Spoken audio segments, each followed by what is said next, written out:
ஏன்டா இதெல்லாம் ஒரு கடைன்னு சொல்லிட்டு இதுக்கு போய் இவ்வளோ ஹைப் பண்ணியிருக்கீங்களா? அந்த மாரி தான் இருந்துச்சு. டீ குடிக்கலான்னு வந்து என் ஃப்ரெண்ட வாடா புளியந்தோப்புல போய் பிரியாணி சாப்பிடலான்னு சொல்லிட்டு அங்க கூட்டிட்டு போயிட்டேன். புளியந்தோப்புல மருவா பிரியாணியில பிரியாணி அவ்வளோ சூப்பரா இருக்கும். ஊன்ட்டு நெறைய இன்ஃப்ளூயன்சர் சொல்லியிருந்தாங்க.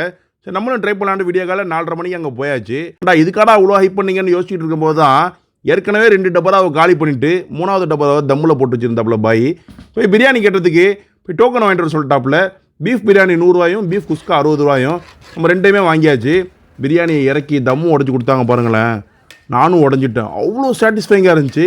நம்ம அந்த டபராவோடைய ஃபஸ்ட்டு கஸ்டமரு சுட சுட பிளேட் அடித்து கொடுத்தாங்க. பார்க்கும்போது அவ்வளோ சாட்டிஸ்ஃபைங்காக இருந்துச்சு. டேஸ்ட் பற்றி சொல்லணும்னா அல்டிமேட்டு. ரொம்ப சூடாக இருந்துச்சு. ஸோ பீஸை வந்து பிச்சு காமிக்க முடியலை. அவ்வளோ சூப்பராக இருந்துச்சுங்க சாப்பிடும் போகும்போது. அவங்க ஒரு சட்னி வச்சுருந்தாங்க. அந்த சட்னியை தொட்டு சாப்பிட்டு பார்த்தேன். டேஸ்ட் வந்து அந்தளவுக்கு இல்லை. ஆனால் சட்னி இல்லாமல் சாப்பிட்டு பாருங்கள், அவ்வளோ சூப்பராக இருக்கும்.